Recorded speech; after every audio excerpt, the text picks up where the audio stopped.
Thanks very much. Well, it's great to be speaking here in front of the Dallas Architectural Forum, and when I was looking through the list of previous speakers, it's a pretty daunting list of people you've had in the past.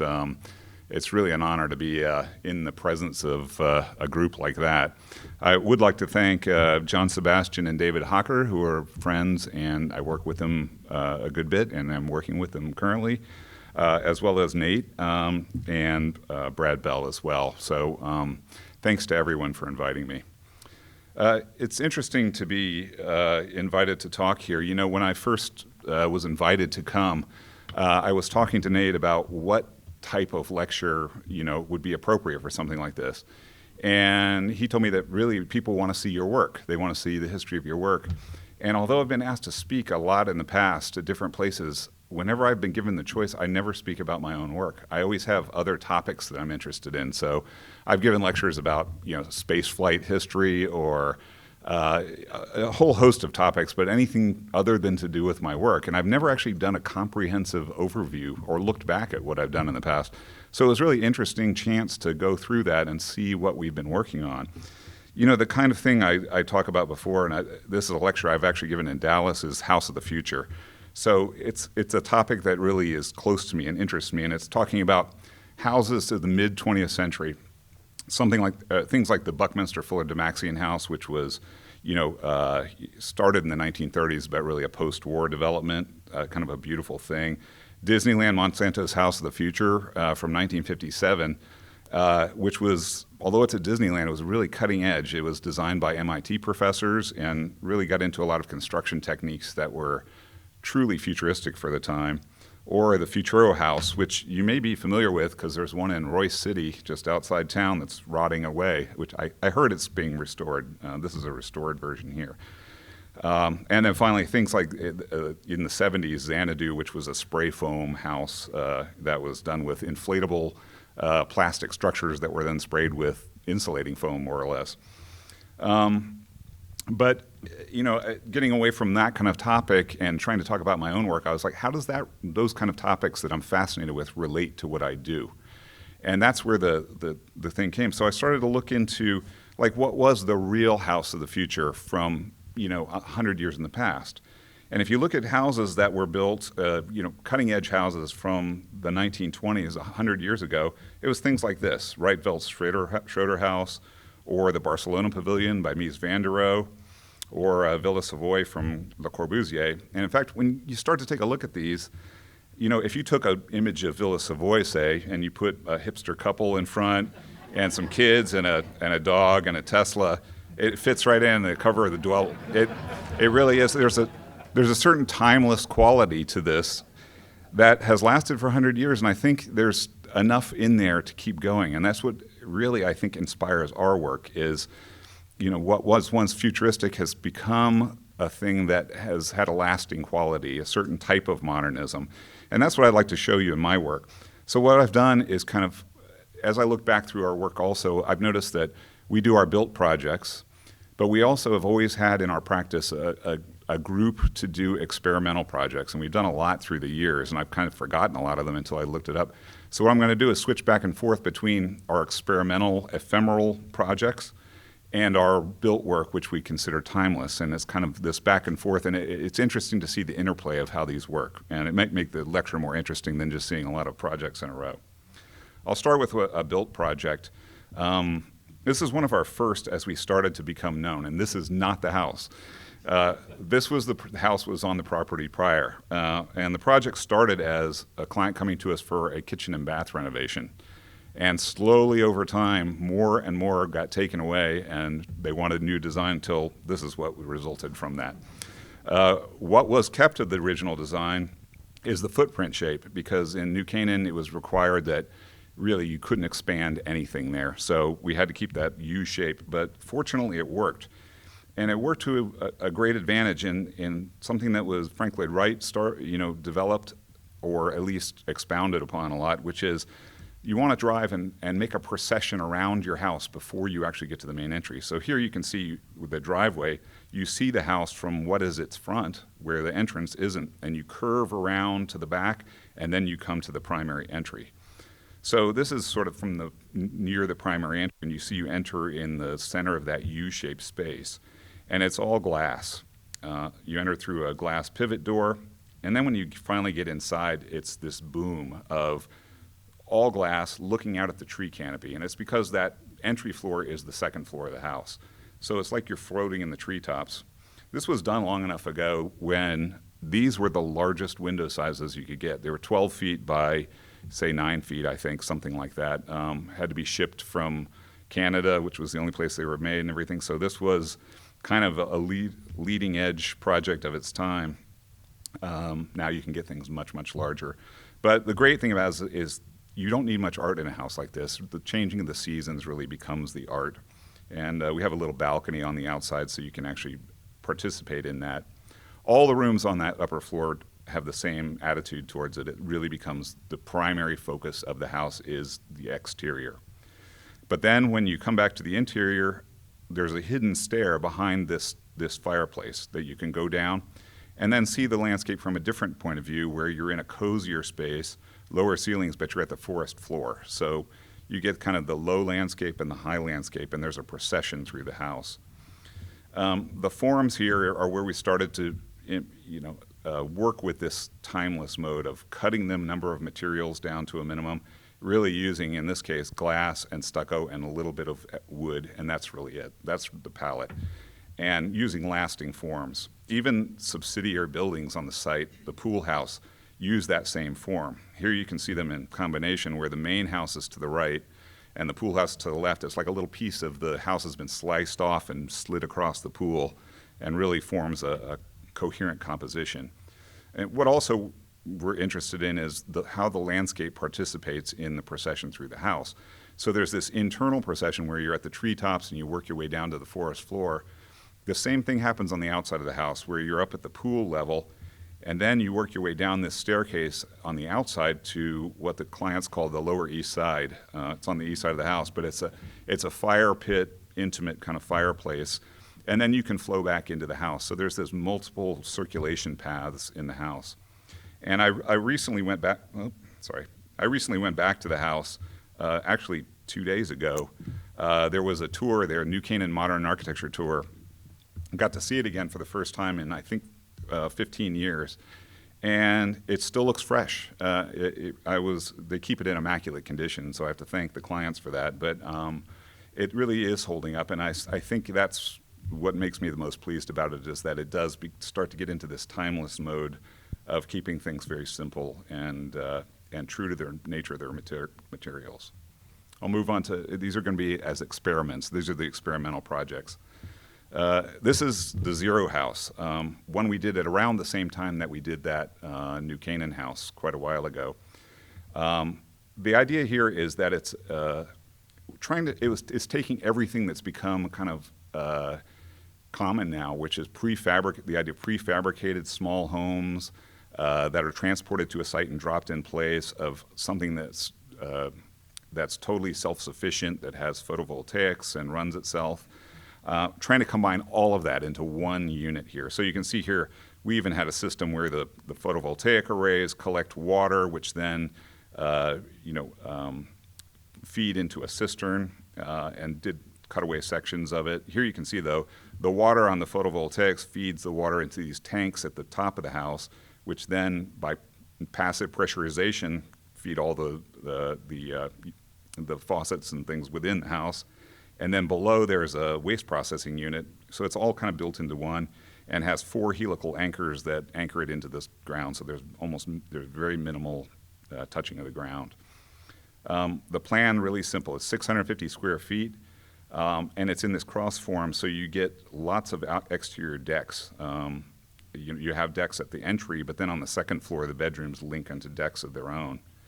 And the interior is very small, but lots of everything built in. So it was kind of comfort. You could be anywhere with this, self-sufficient and operable, but you don't have to live in a stripped down situation, that you could have the comfort you need wherever it was. We even did studies on it. We had a full structural engineering analysis, and it could be placed in water, it could be in desert situations, on mountainsides. And we started to do promotional brochures like it's a car sales thing. So it's like the Porsche, you can order it in your custom colors or with custom graphics on it, something like that. It got a lot of attention. It was very useful experiment as a getting attention for our firm.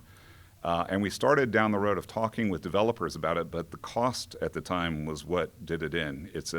Actually, when you put all the tech in that we had planned into this thing, the cost per square foot got really crazy. So we went down the road a ways, and nobody ever really bought into building one. And so it remained a project, and it remains that to this day. Go to a backing to a real project, Casa Shishim. And one thing we like to do at our firm is, although you're staying within this mode of modernism and kind of a timeless architecture, it really does respond to its context as well. So I don't think our work tends to look alike. It really has a feel for not only where it is, but the client, the particularities of the client and their desires. This was a piece of property in Tulum. It was north of the beach. It's on Solomon Bay. It's not really a swimming beach, but it's a very popular place for diving and has a great cenote in the center. And what a developer did was take that land that's right along the beach and divide it into tiny strips, very narrow, very long strips of land. So how do you deal with that when neighbors are directly next to you? The strip of land goes from a mangrove marsh on one side with the road through what was more or less jungle all the way to the beach. So it's a very long, narrow thing with no views on either side. So what we did, we created this procession. And so procession you'll see is a repeating theme in our work of working your way from one location to another destination. So you enter off the road, you really are through the jungle. This was taken only right after the house was built.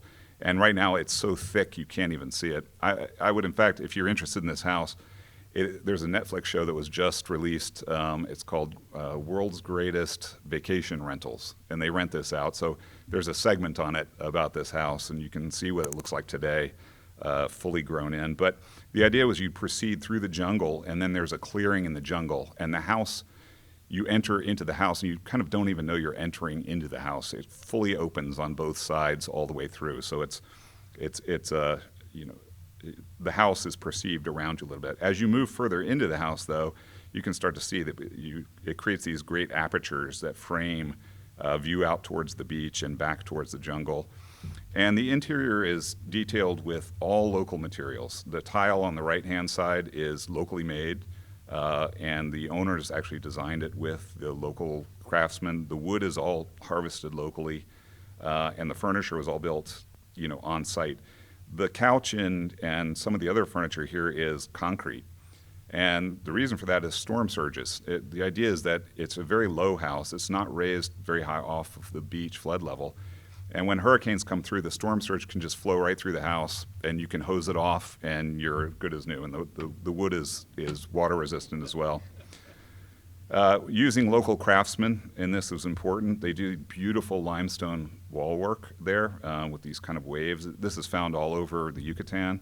So we were like, yes, we're going to use these craftsmen to do something great there. And the interior, the same thing. It was all local craftsmen did all of the woodwork in here.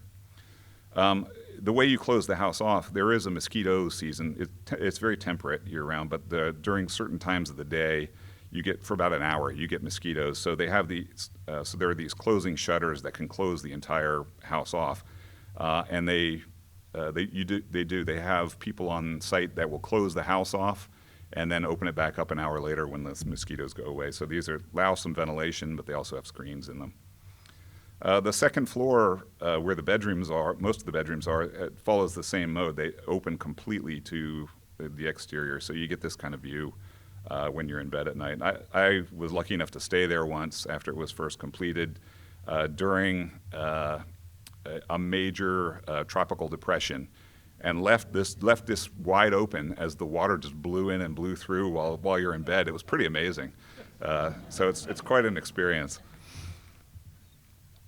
You get these great views from multiple levels too. Because it's such a narrow lot, you have to go vertically with the house. So it actually has 3 levels to it. But at each of these rooftop levels is a perch of some sort. So you can see the one here where you can walk out to this promontory at the edge and kind of overlook the beach and the pool. And then at the very top, even, the roof looks down on the terraces below and all the way out to the beach. At the very top of the house is a photovoltaic array that runs the whole house, and the owners have hung some hammocks from it. So you get just multiple experiences. But as you can see, part of the thing we took from the zero house development of making this completely off-grid thing worked its way into this project that came directly after. So here the owner was interested in doing that. Utilities are very suspect in the Yucatan, and power goes out constantly, and water is not easy to get. So we included pretty much everything that was included in the zero house. This even goes further, taking it to an artificial wetland. So all waste products from the house go through a digester and out into this garden that's part of that jungle entry experience, and the water's processed, and then it is used for irrigation after that. So it reuses everything. And just the beauty shot at the end. Next experiment. This is a play on, this is an Edward Shea painting, pretty famous one, a Standard Oil, but starting to think about electric cars and what happens in the post-petroleum era with gas stations. So we did this project called the Prairie House, where the idea is to take these very tall, usually, sometimes large gas station canopies, and what would you do? You could maybe retrofit them into a residence, or at least use the components of them. So this takes that standard column bay and expanded grid of a roof, and then starts to plug in separate components into that. So there's a chassis that has an entry that takes you up into it. There are some air intakes and a prairie on top, and creates a living space out of it. And so the idea here is you could reuse this, and also most of our projects that are experiments do have this off-grid kind of sustainable nature to them. So here you could charge an electric car. Looks like it's a retrofitted GTO or something for electric use. But also you have the prairie on the top, so you can grow your own food and crops and everything. So it was a fun one. That was featured in a couple of NYU exhibitions and about houses of the 21st century. Preston Hollow House. This is one we finished fairly recently, and it goes back to trying to come up with a timeless architecture, and it's responding to a few different conditions that we hadn't run into before. It's really about privacy, and that's starting to reappear more and more in the houses we do. Is when you're on a street front, how do you keep yourself private yet still have a modern appearance to them? You see a lot of houses now that are modern houses, and they're a glass box. They're in a neighborhood, and what ends up happening is they build a fence in front of it of some sort. So it kind of, you have the house, it's wide open on the front, but then it's denied by an external piece you have to stick on. So how do you make that all integral? So this house really builds itself, and here's the site plan. It's the roadway is up to the north on this plan north. And it's built around these two very long cast concrete walls, and I'll hand it to John Sebastian for building these concrete walls, which was quite an effort. They were custom corrugated concrete, but they run perpendicular to each other and run through the entire property. So you see one at the top here of the plan, and one that runs vertically all the way through. They're paralleled by a water feature that starts at the top and runs pretty much through the house and down to the bottom. Into the main pool there. But the entry sequence is interesting. From angles, or from the road primarily, you really get no hint that there's anything inside other than these windows that are at eye level. They're fairly narrow, and they really hide whatever activity is taking place. It's only a hallway on the back side of these. And so it maintains that privacy, but as you swing around and start to enter the house, this aperture in the walls opens up, space between the two. We let that be the driver of this plan, where these two walls were the main feature.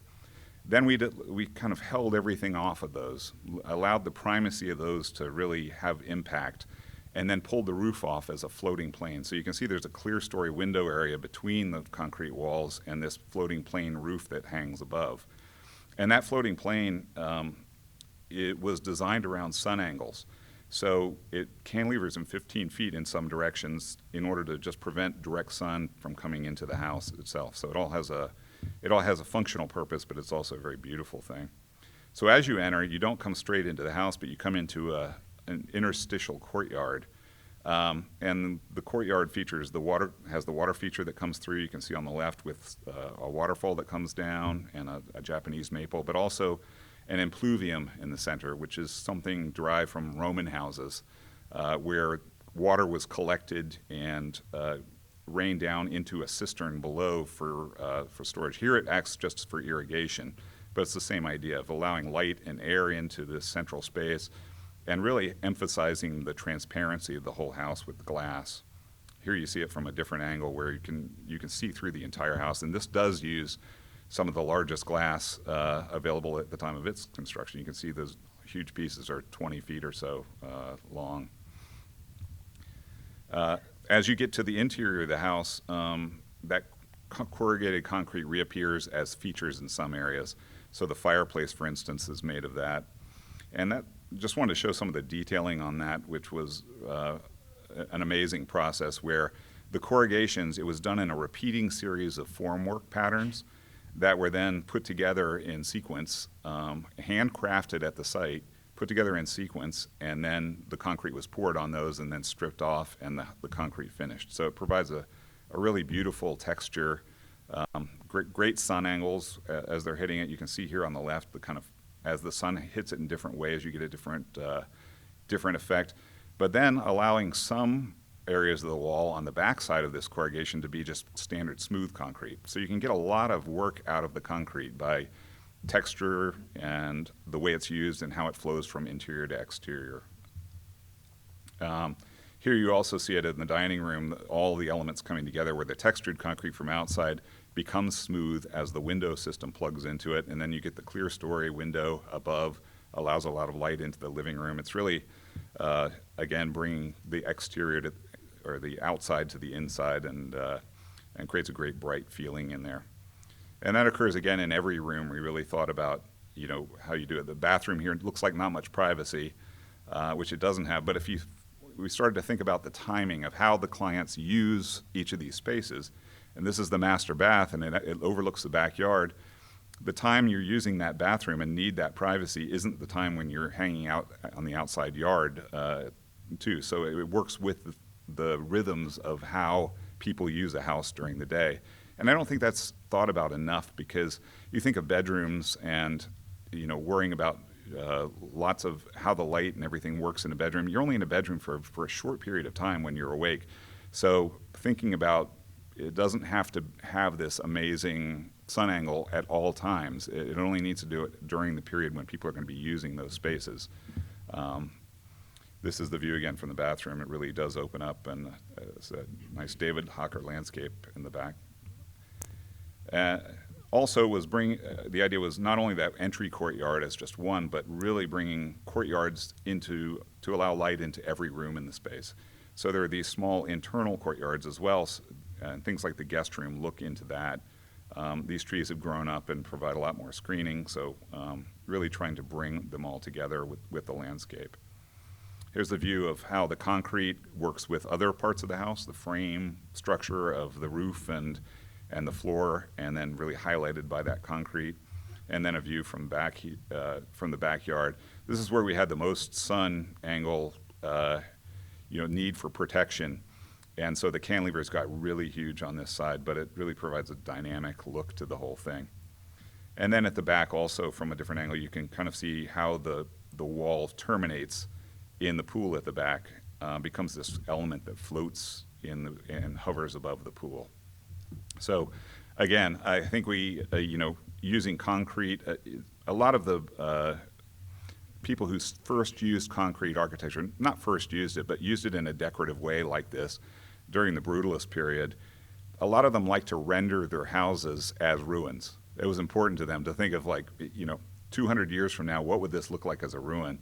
And I think that's a folly of an experiment, of something to deal with. You're really more interested in what the client does, but I do like the expression of the solidity of these walls and then countering it with much lighter elements that play off of it. I think that was part of the failure of brutalism, was that it didn't really have those countering elements of lightness. It was all heavy. When you put the two together, it really sings. And sorry about this thing at the bottom. I'm not sure how to get rid of that. Experiment number 3, wind catcher. This was driven by some ideas about increasing desertification. We're doing another house in Santa Fe right now, and it's become a real problem there, even since I first started working in Santa Fe, is water use and water conservation. There are many areas you can't build anything anymore just because of that. So the increasing dryness of certain areas, moving into Texas as well. This came from that, and it's like, how do houses deal with that in historically, first of all, and how could we apply that to something new, a new type of form? So this really draws on Middle Eastern forms. Many desert homes have these wind towers. They collect the wind from up high and then pass it over lower water sources in order to get evaporative cooling naturally out of it. So here we designed a more modern house around that same idea. It has these chimneys and wind towers that bring prevailing winds and then force them down, and then have a lower pressure area below that feeds off groundwater that provides a little spring that passes over and cools the entire space. Also, these recessed courtyard, oasis-type courtyards that protect from sun. So a nice little experimental house, and this was put in the same show as the Prairie house that's seen before, and just a rendering of what it could look like as the sand keeps blowing in and encroaching on the house as it ages. That experiment, and I never really put the two together that much, but this Sangre de Cristo house in Santa Fe came very close on the heels of doing that experimental project. So this one, it's another cast concrete house. This one uses standard board form concrete. It had some very strict requirements in Santa Fe. Santa Fe, you're not allowed to build very tall houses at all, and they all have to be earth toned. So cementitious materials are allowed, and the reason is, if you go to Santa Fe, you see nothing on the hills. The houses blend fairly seamlessly in with the landscape, and it's an admirable, set of codes that really drives an amazing landscape there. So working with that was difficult when you have, grade changes and things. So the house here is very low and set into the hill, and it works advantageously for the climate. When you enter this house, you can see here, you kind of proceed along, and then you go down into this landscape courtyard, which is kind of a cooling element before you enter the main house. This pair of walls wasn't really screening against view from outside, but it is on the southwest side of the house. So again, it's blocking sun completely from coming in the house. As you enter, oops, that one's a big slide. As you enter the house, you come into a small vestibule, and then you turn right and go through an aperture in that concrete wall, and then you're hit with this view of the Sangre de Cristo mountains that are in the distance. And it's a beautiful, wide-open view there, which is at a lower elevation than the entry. So the house kind of works with that as stepping down into this. Again, we are playing with the idea of using local vernacular elements in a new way. So these are standard glulam beams. They're pocketed into this concrete wall with some hidden steel brackets, and then stained. So it has the look of the flooring material and keeps it, the palette to a minimum. But the big element here is using a strip skylight, a very thin strip skylight. And it's positioned really carefully so that you get the movement of the sun across the day hitting that wall. So it starts out high on the wall in the morning, and because it's such an extreme slot of sorts as the sun moves, you can actually stand there and you can see the sun moving down that wall as the day progresses, especially early in the day and late in the day. So it works its way down the wall, and then at the high point, it kind of barely hits the floor and then comes back. And this skylight runs the entire length of that and then runs down at each end so you can get a view out and see the landscape. So it's like the house has been bifurcated at that point. And technically it's a pretty big challenge here. You have no ceiling plenum or anything to run utilities through. So it's more like designing two separate houses that are connected by this strip of glass. But it does provide, especially on the board form concrete, you see the flaws and where the concrete leaks through the boards, and it has a very earthy feel. It's not only a decorative thing, though. It acts as a heat sink. So it's a thermal mass. As the sun warms this concrete up during the day, in a desert environment, it gets very cold at night. So then it re-radiates that heat at night into the interior of the house. And so you get many uses out of this one thing. The beauty of the shadows coming down, but then also the thermal mass allows for minimal electrical use for heating the house.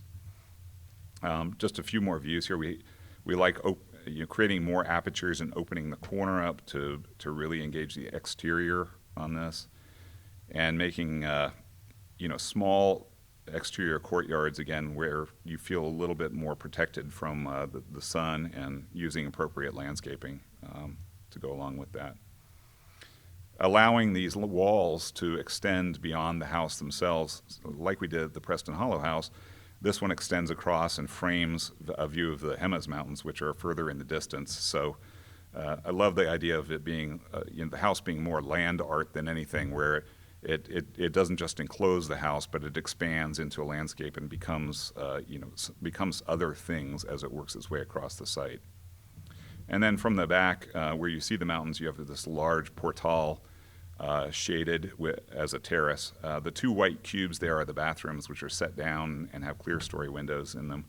But it's a great nightscape, and I think in most of our houses we do try to think of the nightscape and what it's like. So it appears on this hill as a lighted lantern, very formal, but it's a kind of lantern-like and glowing up on the ridge. Experiment number 4. This is the comfort capsule, and this came from the idea of the zero house not really not being able to sell any zero houses. Let's take these ideas and do something that is more cost efficient and could really be produced in mass at a rate that people would want to buy them. So what is the most, how do you maximize internal volume and minimize exterior wall surface? Well, a sphere is the ideal way to do that, but you're not going to live in a sphere. So the cube is the next best. So we tried to take the elements of the zero house, 2-bedroom, actually this is a 1-bedroom version here, and create as comfortable a place as possible, but make it very, very simple and easy to build. So we have produced this brochure, how the interior could look, a set of plans, and then a lot of options here. I think part of the problem with the zero house idea was that you had to buy the whole thing. For it to work, it had to be bought as one thing. Here you can buy options, so you can stack 3 floors together. To get 3 bedrooms, you can do 2. You can put a solar roof on. You don't have to put a solar roof on. It's endlessly flexible with the same units. There's a double configuration that has a carport between them with a terrace on top. And then similar to the color brochure, here we did different styles named after different regions. So we're currently in talks with a couple of people about building these. It's of great interest to people who are doing Airbnb compounds. You could have a series of these in different styles on a piece of property, and I want to stay in the Oslo today, so hopefully one of those will get going soon. But again, our experimental projects are leading to actual projects. This one is a house in Beach Haven, New Jersey. It's right on the coast on a site that was demolished, where the houses were destroyed by Sandy coming through, and it was designed at a strange period. The owners had purchased the land, they had demolished the house on it, and a week later was when Sandy came through and basically wrecked their pile of demolished debris. They got no insurance money for that reason. They had already torn the house down a week before Sandy came through. So the house sat for a very long time. It had already been designed to FEMA standards at the time. FEMA rethought all of the standards and raised the flood elevation heights. So we had to reconfigure the house. How do you design something that's way up on piers now and still have a modern appearance? There are a lot of houses in the area that are just standard houses stuck up on piers. But we also didn't want to deny the pier-ness of it. You're allowed to put blowout panels. That whole lower dark area down here is a series of panels that if a storm surge comes through, they just wash away, and it's the piers are what hold the house up. But we allowed them to be expressed at the corners. So it's this box that's then floating on these piers that you can partially see and become a decorative element, more or less. The house, the site is really strange. It's this tiny subdivided lot that's behind other traditional houses. So you really can't see it from the street. It just peeks out as this little modern thing.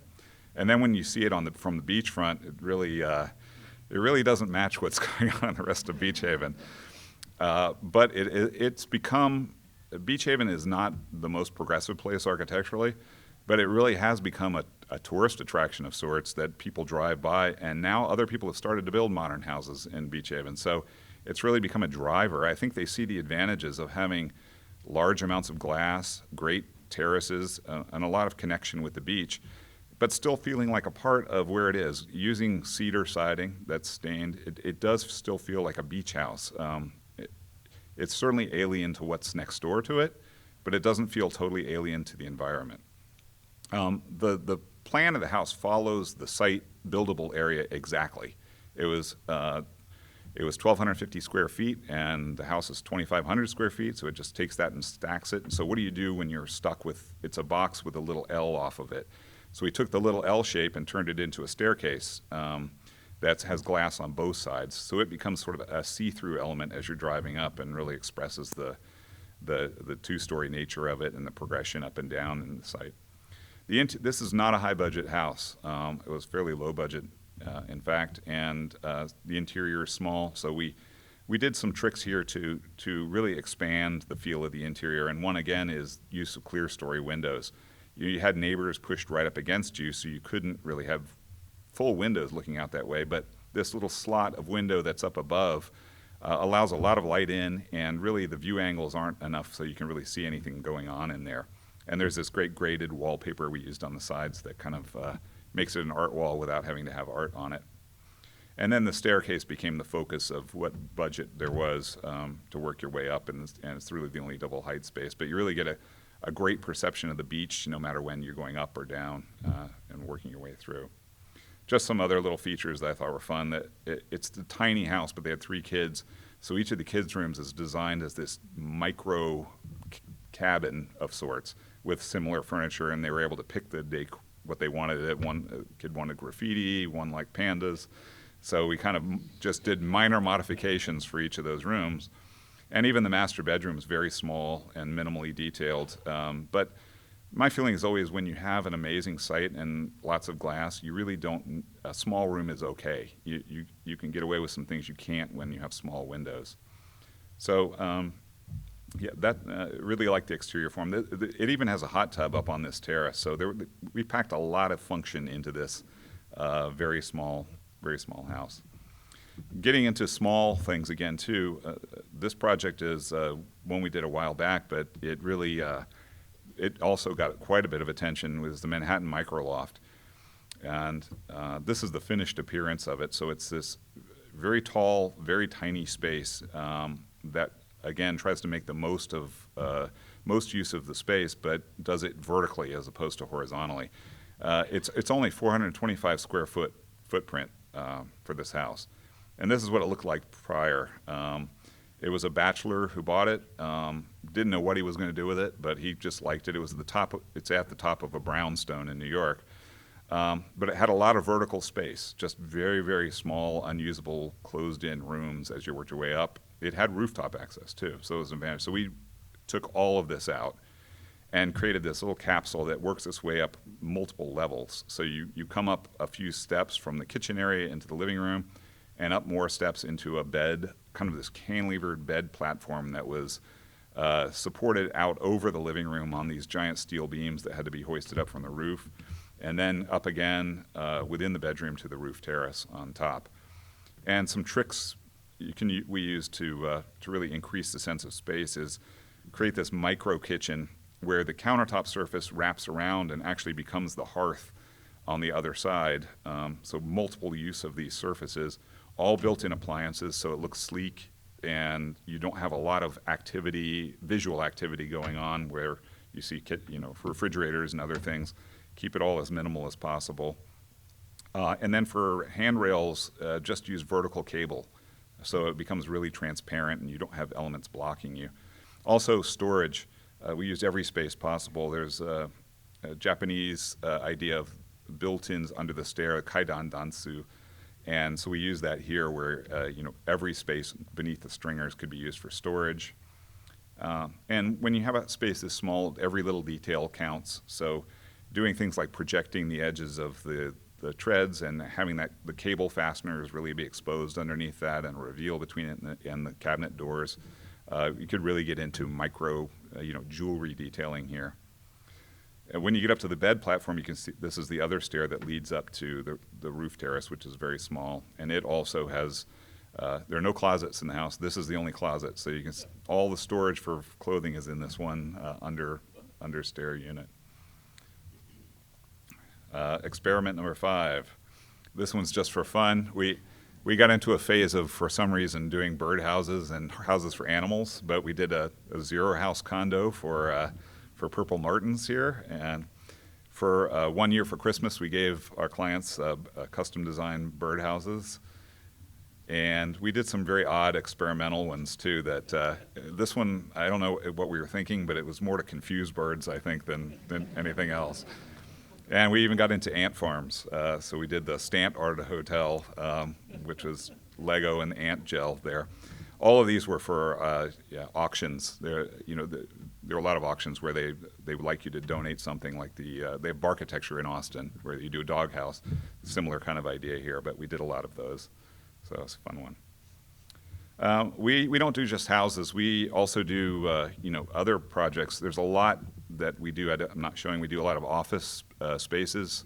Work for Indeed.com, kind of do their standards around the world. But some of the more interesting ones are the smaller commercial projects. The Carpenter is a hotel in Austin, and it's a little bit of a departure for us in certain ways, but also ties back into what we do.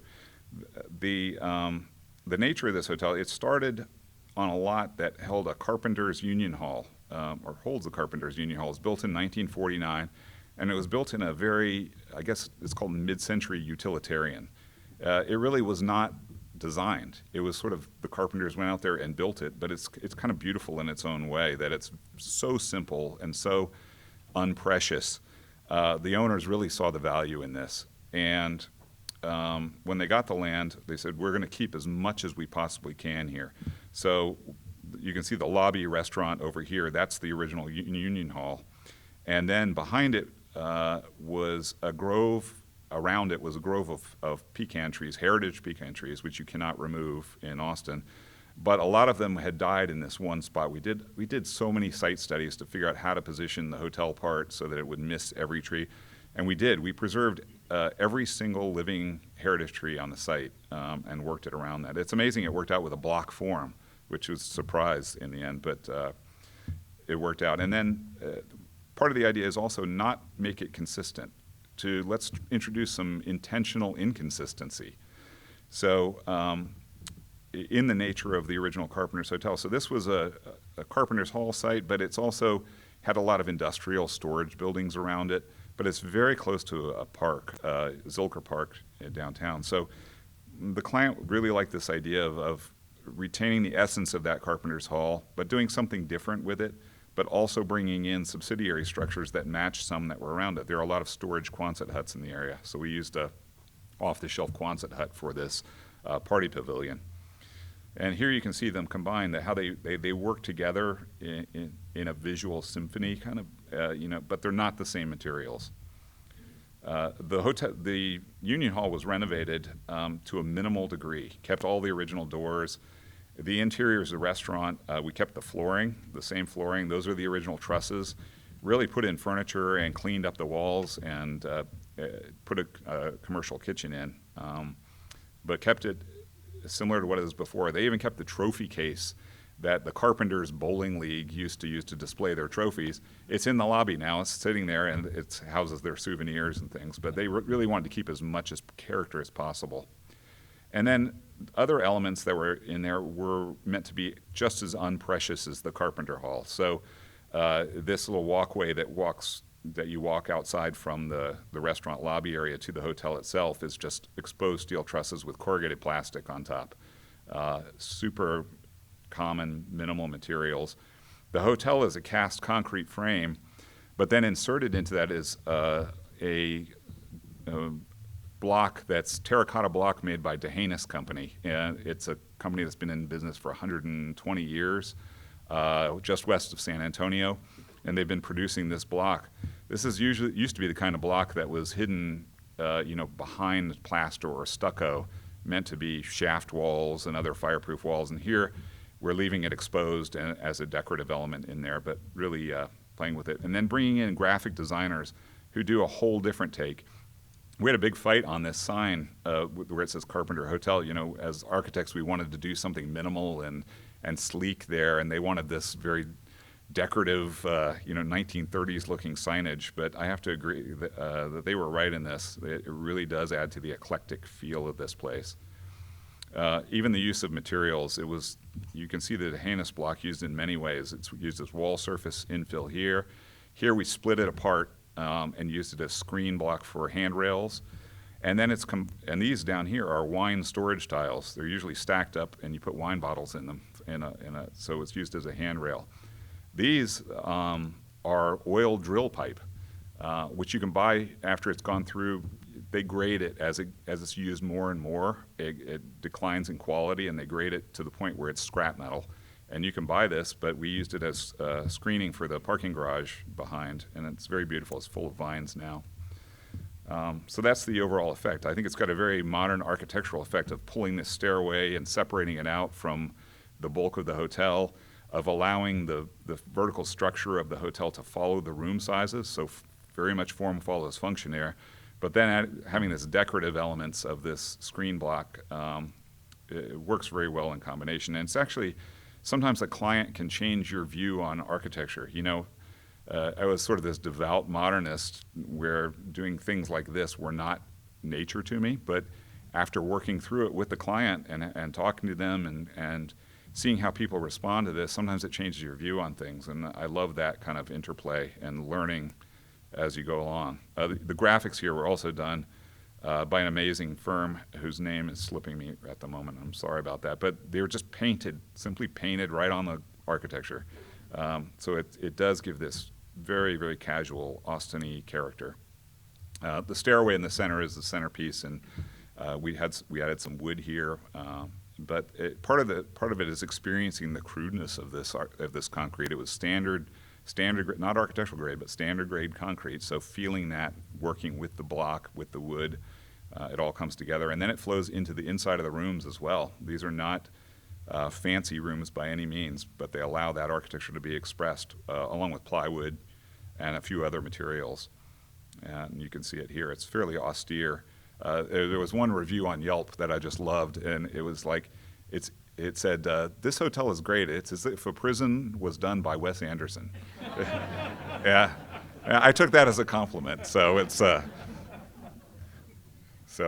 few more views, and then using off-the-shelf items like the Quonset hut that fits perfectly with this and looks back on the yard and the pool and everything. So if you're in Austin, stay at the Carpenter.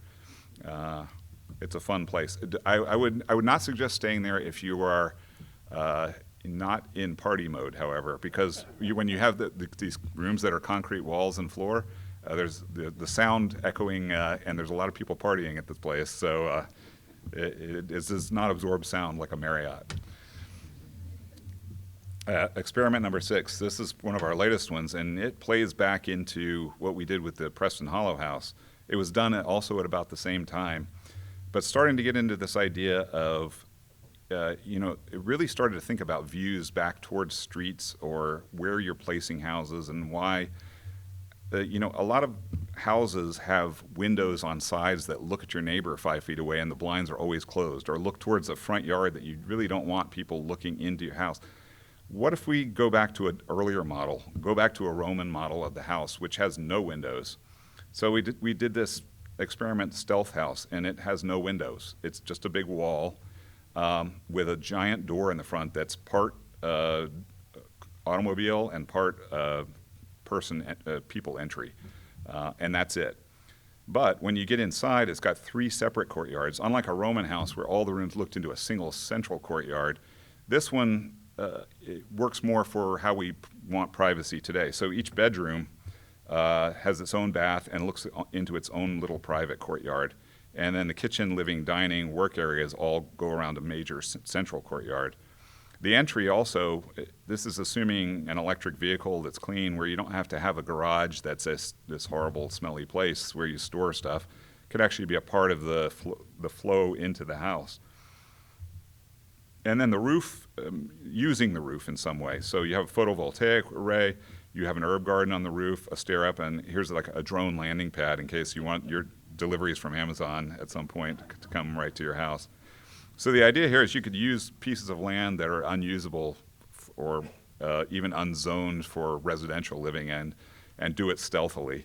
So I can see like old industrial lots, or even in an urban, a fringe setting, urban industrial areas. It fits. Nobody would even know it's there. You could even put camouflage on the outside and do it in a forest setting. But the idea then is you come into this space and it's a light-filled, beautiful oasis. It's got this strip skylight. You can see one of the courtyards over here, and lots of built-in storage like we've used in some of our other projects. Here's looking into the center courtyard. There's a stairway up here, and there's a big drone landed up on the top. And just the views of that. Starting to get into using color, too, here to really bring different character into the interior of that space.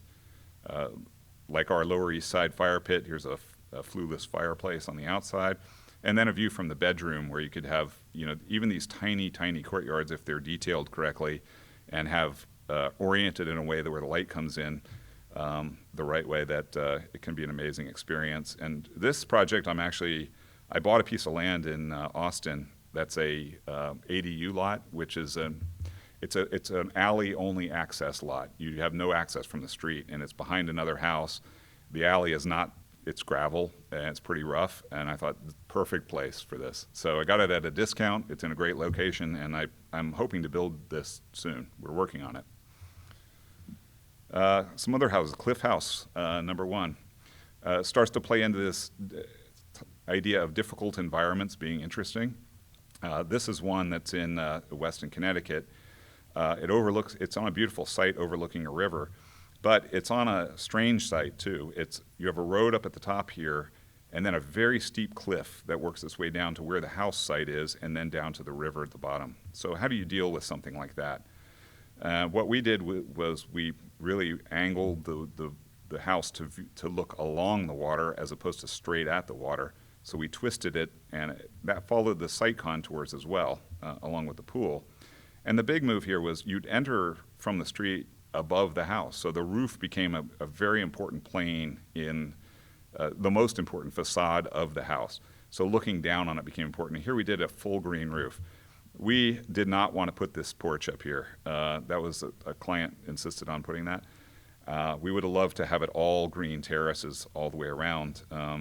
So if you can imagine that, not there. The thing you have to do when you treat the roof as a facade, though, is really a lot of vent pipes and flues and all kind of things usually just penetrate through a roof in willy-nilly way. Here it really had to be thought out. They're hidden on the other side of the taller roof here, and all tied together into a single stack that's really tied as close to the house as we could get it. So from the primary view, you don't see anything on the roof other than green. And the green was interesting. We did a lot of research into planted roof systems. Keep in mind this was a while ago, before planted roofs became as common, but we found this system that there are these plastic pallets. You just set them on the roof and you pull these dividers between them, and the soil flowed between them. And then it's full of succulents that were planted for the environment. And this house has been here 10 years and it still looks great. These succulents actually change color in the fall. They turn a red, so it's a very beautiful thing. It's a case study and I can say this now because The person who did this is not here, but a case study of why it's important to hire a good interior designer. Is we did this house, we were very proud of how it came out. We hate the furniture. And so I'm showing it here, but we don't really push this house much. We never got it published. We don't even understand why the furniture is what it is, but anyway, if you ignore that, the architectural features are pretty interesting. It's keeping one big open space, and even the kitchen in here becomes a little cockpit that's within that. So you feel like even if you're working in the kitchen, you're always within this space. And directly behind the camera view there's a wall, a storage wall that has the refrigerator and a pantry and other, taller elements in it. But it really does keep it super open. My favorite room in the house, though, is this rooftop guest room. You see it's barely more than the size of a bed, tiny, but giant windows that look out, and you have this foreground at, roughly waist height of the planted roof that then immediately bleeds into the treescape beyond.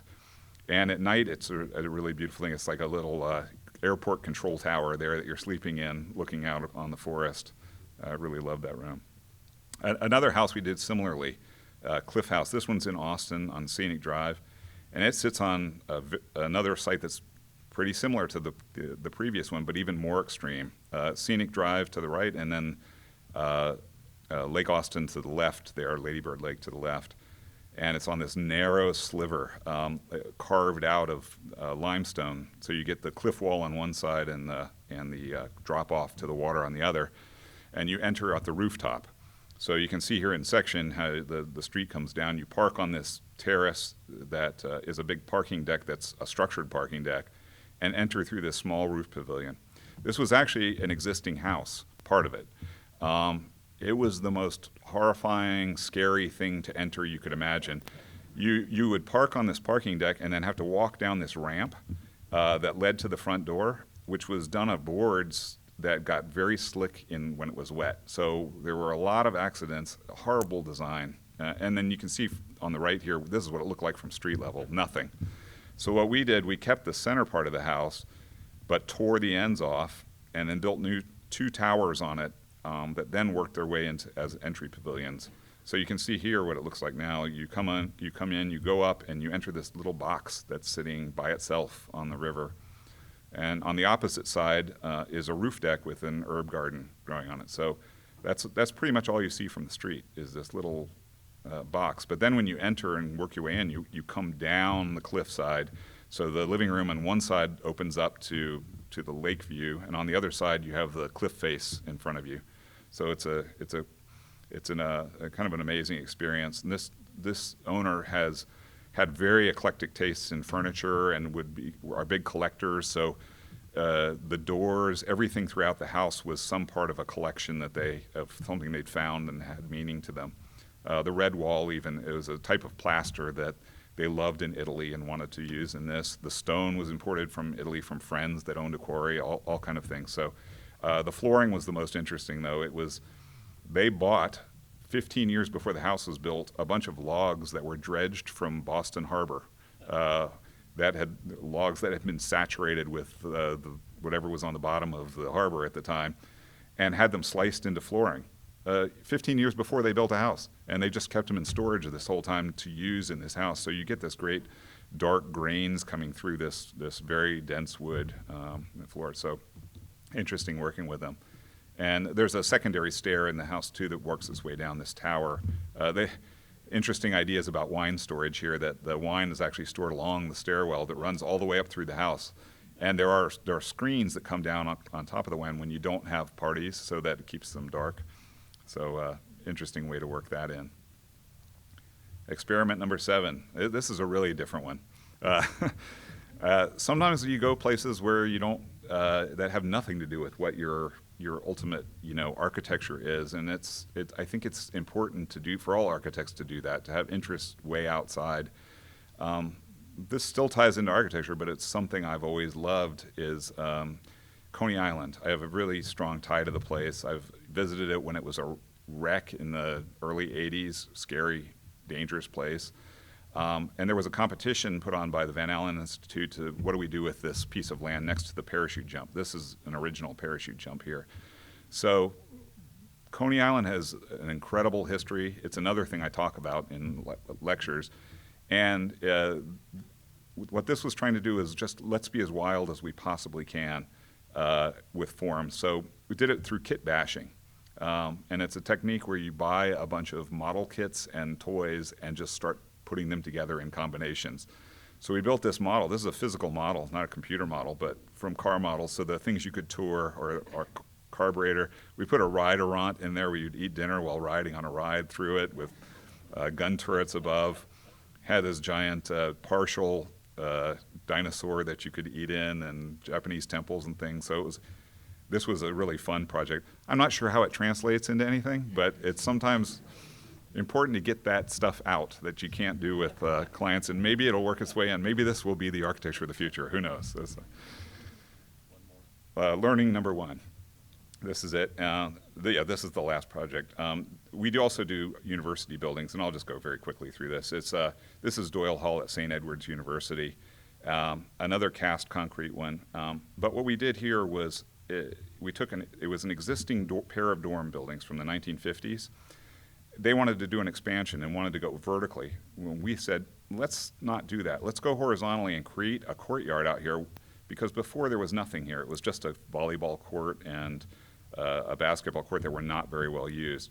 So we took that and really started to mirror the forms of the existing 1950s buildings and created this great little courtyard that's used by students a lot. We also took forms from the existing building, this screen and the concrete, and translated them into something else. So you get this bright red wall with the form of that screen wall etched into it as a surface here. We also did on the same campus another building, which was a renovation of their athletic center. It was not a very exciting building, as you saw here. We changed it up completely by just doing a front addition, tagged onto the existing building, and it works on the campus by being this lighthouse, this prominent element at the end of the main campus. So here you see this box floating above in the existing building beyond, but at night it really glows, and it really leads you into this space at night. It's used for yoga. It gets a great view from it. And keep the other spaces simple. The gym is just a very simple gym. And we love designing around the exterior as well. The exterior forms of the building become places for students to sit and perform. So getting back to the house of the future, you know, most of these houses of the future have come to not very good ends. This is the Royce City one, photographed before they started to renovate it. It's had some lesser uses, I would say, as the VIP room in a strip club. This is in Tampa, where I grew up. The Disneyland House of the Future was torn apart as it started to become dated looking. It's too bad. It was very hard to demolish, apparently. Xanadu's another foam house. Well, it was also demolished and destroyed. And even Buckminster Fuller's masterpiece in Montreal was partially destroyed by fire. The frame is still there in 1976. But I'm hoping that these experiments, you know, even though they're not lasting, they have a lasting contribution to what we can do in something that is timeless and lasting. Okay, thank you.